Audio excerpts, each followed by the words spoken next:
You're watching Open Agenda. Here's our host, Joe White. Welcome to Open Agenda. I'm your host, Joe White. In the studio with us is Mr. Jim Atkins from Ardella. Thank you. Dr. Joe Venosa from Salisbury. Thanks for coming out. Thank you, sir. So on this program, we're going to bring in Councilwoman Shanie Shields. She's District 1 of Wicomico County. There's a couple topics in particular I want to bring up with her. Number one is the liquor bills and the reintroduction of another set, third year in a row. She has some accomplishments in her district, including getting the renovation of Indian Village Playground into Indian Village Park.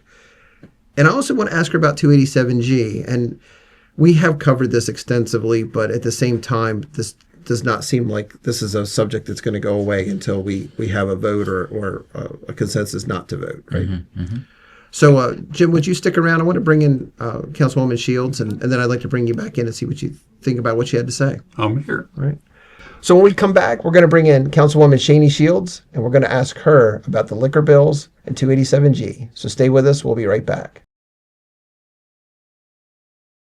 Welcome back to Open Agenda. In the studio with us now is Ms. Shanie Shields, Councilwoman from District 1, Wicomico County. Thank you for coming out. I'm glad to be here. Run my mouth. You're not the only one. Thanks for sticking around. Yes, sir. Oh, I hope you run your mouth some. You do. So a couple topics I want to talk about today is, one, I want to discuss the liquor bills, the zombie liquor bills that are never undead. They've come back to life once again. And you were very articulate at the last meeting. You just flat out said, I'm just not going to support them. And I wanted to ask you, why do you feel so strongly about that? I feel strongly about it because I think we have other issues, number one, to talk about besides liquor. Okay. And we are a college town.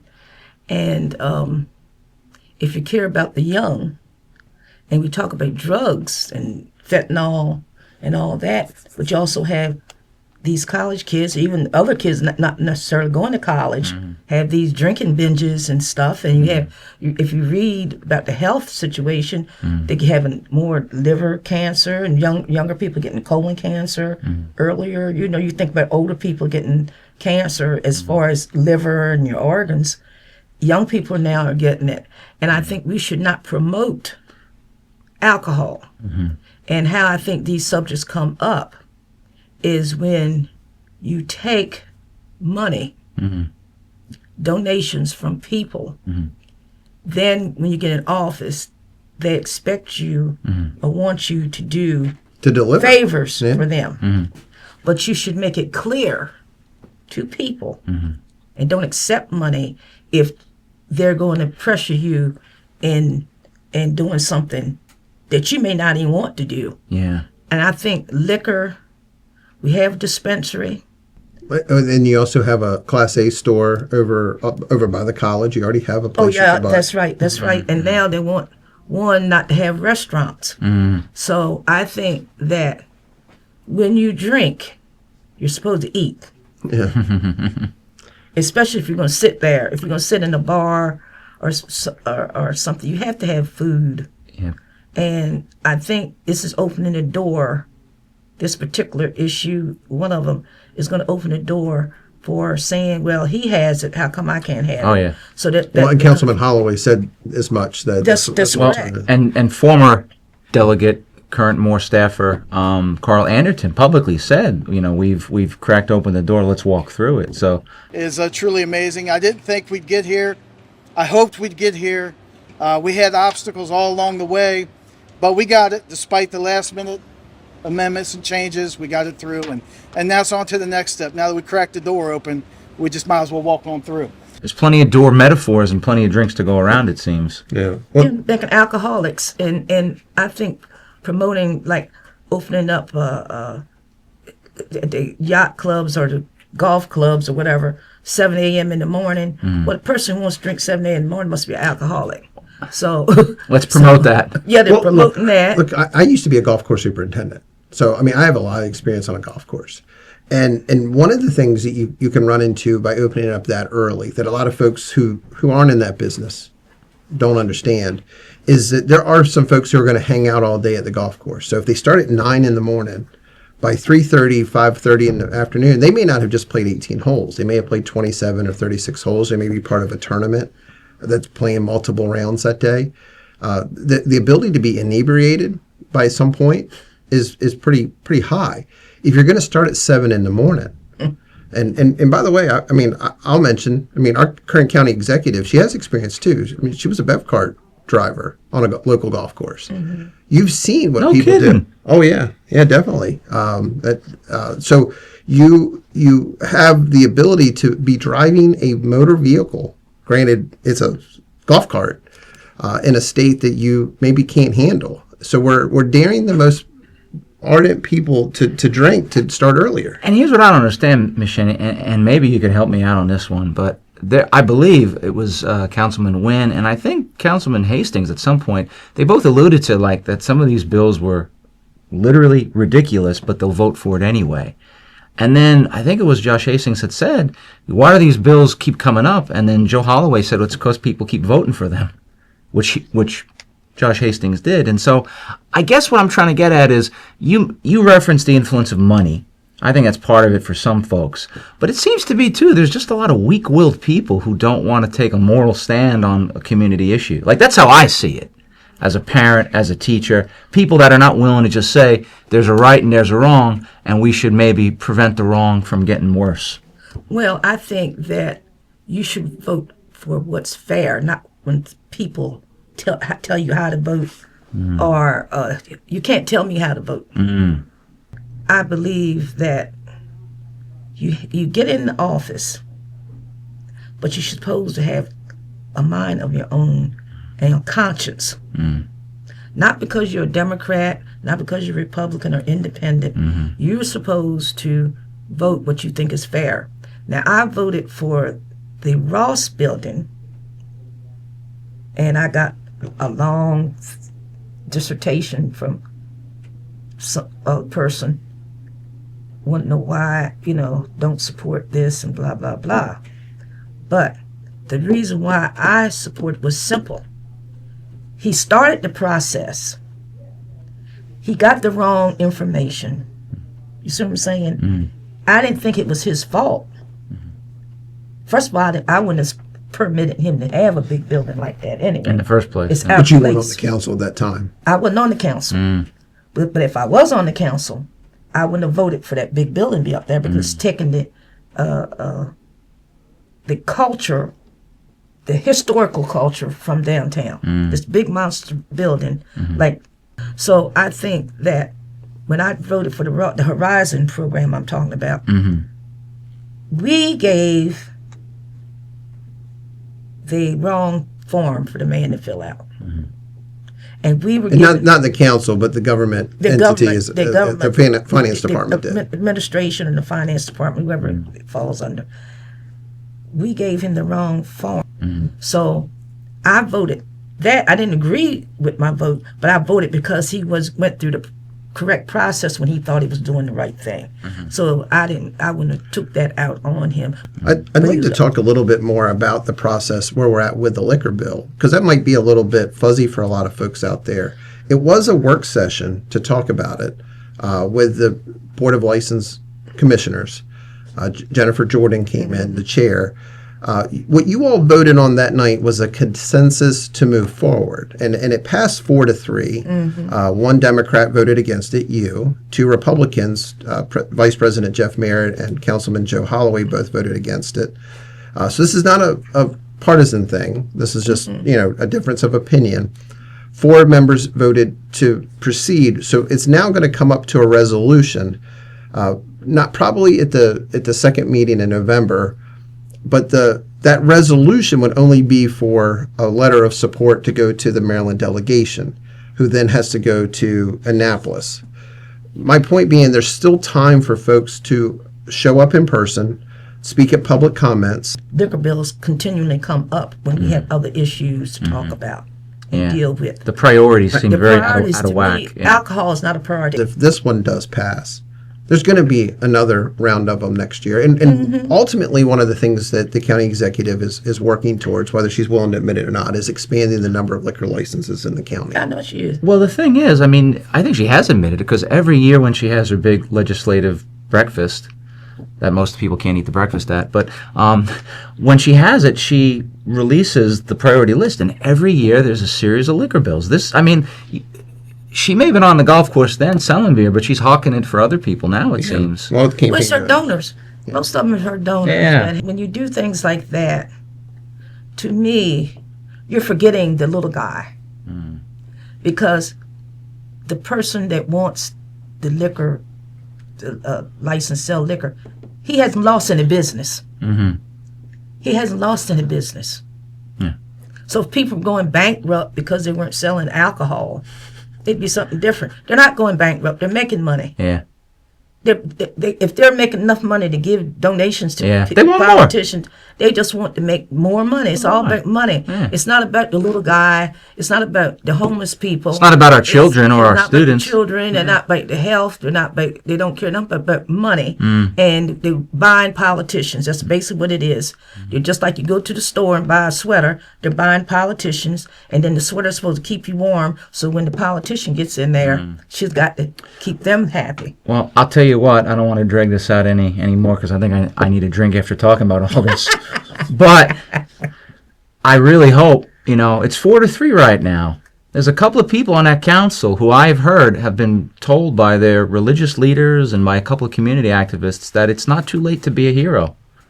I know I'm not. I'm not expecting it. Yeah, no, you've been doing it right. But I certainly hope if there's any swing votes out there, especially as they might think about their own reelection, there's going to be consequences for this vote one way or the other. Let's talk about something positive that you have accomplished. So the Indian Village Playground is going to be renamed the Indian Village Park in the spring and has received a large grant from Maryland Open Space through the Parks and Rec Commission, right? When I campaigned, when I ran for county council, I called the Indian Village Playground a ghost playground.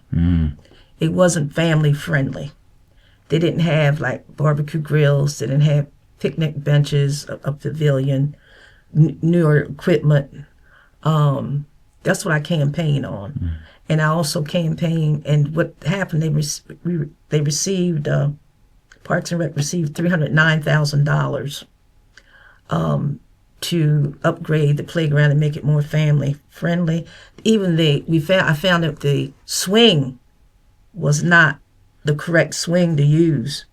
Really? Yeah, he had a playground consultant came out. I know exactly the one you're talking about. And it wasn't right. It wasn't up to date. They changed. Yeah, it was out of a code component. Yeah, And the well, code. Yeah, code. Yeah. The basketball court's been renovated Yeah, in the the last basketball. year. I think it was $90,000 or something they spent on the basketball court. But we did a survey. We had 23 responses, which was good for my community, and we had community input.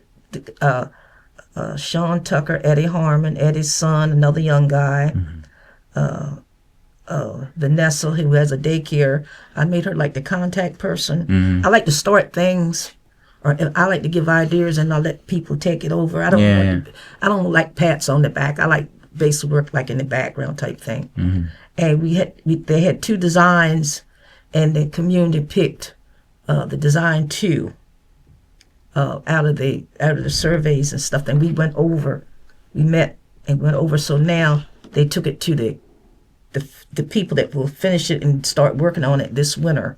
So they're going to start working on this winter, and it will be called the Indian Village Park instead of playground. And it'll open up in the spring? It should be, yeah. And it's still open now, but the new renovated Yeah. part of it will be We're in the going spring. to do some landscaping, like in the entrance ways, have some landscaping type walking trail. Yeah. Walking trail, I think it's half a mile. Yeah, just more Walking accessible. Trail. Yeah, and the way the walking trail is, you can go this way, that way, and get to the basketball court and get to that. I think we have bleachers. Nice. And so it's going to be nice. It's going to be really nice. And that makes me happy that came about. And I didn't even realize the grant was coming. Delegate Cherie Sanford Hughes told me at a meeting when we had the delegates there, and she said that it would make me happy. It really did. And then also there's going to be lighting, a lighting put in Sharptown Playground, and then Emerson Holloway Playground. That's over by the nursing home and where the new where the Booth Street townhouses were. You know, they built a new housing there. They're going to have a consultant for that. The executive told me that, but that's what's going to happen. I think $35,000 just how it Just start the design it. planning process. Plan. And then the second thing that I campaign on, we have an area called Westover Hill. When I grew up, you couldn't go up there after dark because it was gambling houses and all that kind of stuff. But there's a lot of substandard housing up there. And that's when I started meeting with the code enforcement officer to contact the owners of those boarded up houses to either make them livable or tear them down. So one has been made livable, and I said two was taken. I think it's one been tore down, and there's another boarded up house which I want to follow up on that to get rid of that. And a developer is talking about building a new house on that property. And I talked with Lori Carter. I haven't talked to her lately about finding funding to clear out the wooded area across the street. So if we do that particular corner at East Road, and I think it's Northwest Over Drive, it'll be looking better. It'll be looking better. And I know some members of the Haitian community, because I went through there, and are redoing either cosmetically doing the outside, and I thought it would be nice this spring that I would donate a flower pot to each house on that particular street. I may solicit from friends, maybe donate and deliver them to the house, because we did that before with the children on Delaware Avenue many years ago. We had the Weed and Seed program. We did flower pot art. And we had funding for big flower pots, and every house on Delaware Avenue got a flower pot. It's nice. So I was thinking about doing that. One of my enduring memories from 2024 is I took the time to ride around the neighborhood with you. And you probably do this every day, but we made 6 different stops. You would see somebody, and you knew them, their kids, sometimes their kids, and we stopped and we had to find out how second grade was going or college was going. So I think someone in your district who has the pulse on their communities. Yeah, I like I was telling, I was born and raised here. I lived a total of 8 years, and I came back here in 81, 82, and I started getting involved with the community basic that time. I didn't have a job, but I volunteered, and I volunteered with the migrant population, and they were people at the time that came up from Florida on buses and did the harvesting. Now they don't do that anymore. So this is when the Hispanic community and some of the Haitians community. Most of the Haitians work in the poultry plants. But that was that was part-time. Then I was working with Delmar Rural Ministries to get rid of migrant camps, because the migrants would work, but the crew leader would be the one to make the money. Because they had the store right on the place and all that. It's amazing you say that, because that's the era that I was born, but that's something that in history we think of as like the 1920s and 30s. And that wasn't that long ago. That wasn't that long ago. And they had a camp, Richardson's Camp. One of the lawyers here had a camp called Richards Camp. They didn't even have running water. No. So that was tore down. That was in my NAACP days. And so that was tore down, and that was an accomplishment for that our organization. We had churches come from the Western Shore that we did a march around the camp, Oh, wow. and then the church adopted a family, and she didn't know how to live no other way. But they put her in a house that had running water and all showed her how that. to- Yeah. But Councilwoman Shields, I want to ask you, where do you feel like the process is on the 287G MOA between the county executive and ICE? I'm a realist. She'll probably go along with it. Do you think the council's going to vote on it? Do you think you all are going to take the position that you Well, should I vote on it? had someone, I think we should individually say how we feel about it. Okay. Go on record, you mean? Go on record. I think we should go on record and say I'm for it or against it. Well, I'm totally against it. You're against any of the three models? Yeah, Okay. I'm against all of it. Because I think if a person's in the process of getting their citizenship or whatever they start, they should be allowed to finish, not snatch them out of the courtroom. I think that if people are working, you don't know who they are. You don't have their names, so how do you know they're a criminal? And you just snatch them up. You leave them alone. If they're working and doing a service for somebody or even doing a service for the community, you see them cutting grass and doing things for businesses, leave those people alone. You don't know who they are. You know, go after the criminals or the people bringing in the drugs. I agree with that. But you don't go just because you're walking down the street. And, you know, it traumatizes you. We've heard that traumatizes before. me. We've heard that recently. It traumatized me. Now, I was going down Delaware Avenue by First Baptist Church in St. James, and this couple was walking down the street with their children.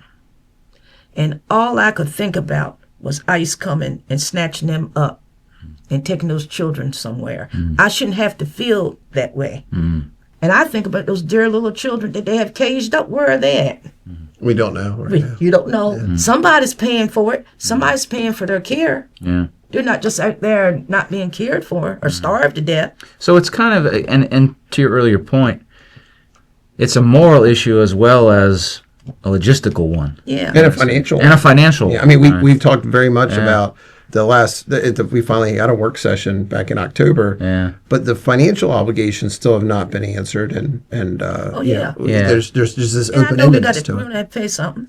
And the money that we're paying to grab people off the street, we should be finding an answer to the homeless people. Yeah. Now, I do want to say our county executive did say twice that this is budget neutral. A lot of misinformation that is out there is the cost that the county will bear. So the way that we have worked this out with the sheriff's office and with corrections, it's basically budget neutral. It is not costing the taxpayers anything. These things the deputies already do. They already serve warrants. That's literally part of their job. Our correctional officers already hold people in our correctional facility. So they are literally doing their job on the clock. So it is budget neutral. I don't know if we owe it to her to believe that. I never have heard the government ever do anything that is budget neutral, but she said it. Said it twice.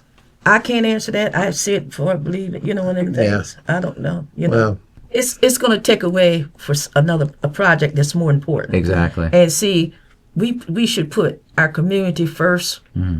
Yeah, we prioritize stuff, but what do we prioritize? Well, it seems you have mentioned a lot, should be the role of local government to defend the little guy, right?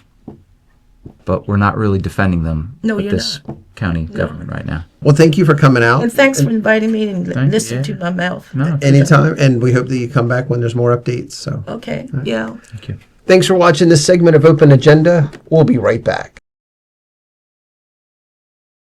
Welcome back to Open Agenda. Back in the studio with us is Mr. Jim Atkins from Ardella. Dr. Joe, thanks for sticking around. Thank you. So it's interesting to get the chance to speak with Councilwoman Shanie Shields.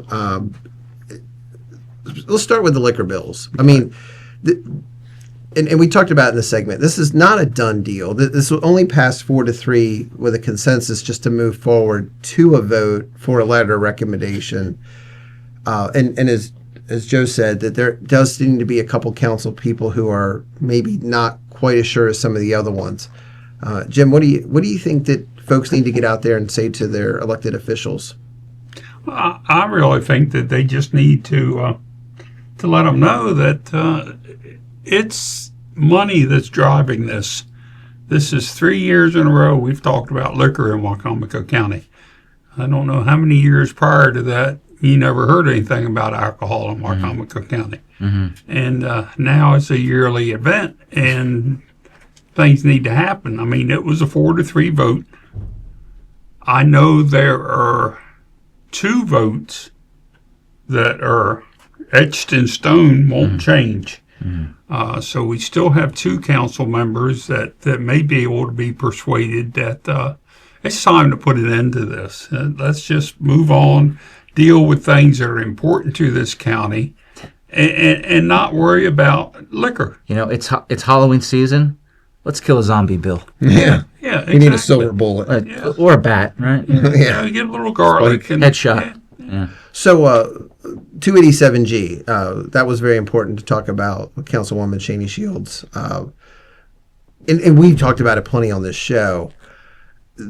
But the reason why this isn't going away is because the public has really just been fed this information in small increments. I want to ask you too, like, do you feel like the public has still a voice, and should they still be trying to get out there in front of their elected officials? Yeah, I do. I think a lot of this 287 is driven by national news. And no matter what we talk about on this show, what subject, we always stress and come back to this is local. What the council and the executive decide has nothing to do with national politics. It has to do with the people that live in Wacomico County. So take care of the people in Wacomico County. You've got the agricultural industry, you got the poultry industry, you got the healthcare industry, and you got the construction industry, which probably account for 80 to 85% of the jobs in Wacomico County, and this affects all 4 of those industries. That's the mind-boggling thing about this whole discussion is, like, you know, for industries that have also a lot of influence and money, you would think, why aren't they able to exert some concerns? I think it comes back to this national debate. You know, do you have enough confidence to speak out against something that maybe your national political party is their rhetoric says? I mean, I'm a Republican, and right now, if you're not a MAGA Republican, you're kind of forced to the edges. Look, to me, this is just a local issue, and how should we deal with it here? Nationally, we look at it a different way. Yeah, how should we deal with it here? And unfortunately, this 287G appears to be another situation where people think it doesn't affect them. And then all of a sudden, down the road, it affects them, and they don't like it. Well, you should have not liked it from the beginning, because it's going to affect you down the road. Again, agriculture, poultry, healthcare, construction. No, you go ahead. Well, and some of that too is the fact that the perception drives the effect, right? So even if people don't really fully know specifically what the 287G program in Wacomico is, that just by hearing it, right? If you're a poultry operator, is it going to be easier or more difficult for you to get people to come in of immigrant background to work in Wacomico County because you've got all the news of 287G, right? And my point was going to be, any politician who does support this and then realizes it later that it was a mistake is not likely to own up to it. I mean, you can't expect that out of regular politicians, that they're actually going to be accountable to actions. But it is, I think, important, as Ms. Shanie said and as other people have said, is that even if the council doesn't necessarily have the authority on some of these agreements, it's good that they put it out on the record because, and I'll say this hopefully at a future meeting, but it'll be good to go on record because forever in this county, you can look at the people in the community, especially the group that are coming up to be the future of this county, and like it or not, many of them are immigrants or immigrants' children. Yep. You're going to go out on that table, whether you're John Cannon or Jeff Merritt or Josh Hastings or James Wynn or whoever, and you're going to say, we support this or we don't support this. And you're sending a message to all those people, whether you realize it or not. Well, thank you both. I appreciate your insight into that, and we're going to keep on this story. Okay. So thanks for watching this episode of Open Agenda. We'll be back later this week with another new episode.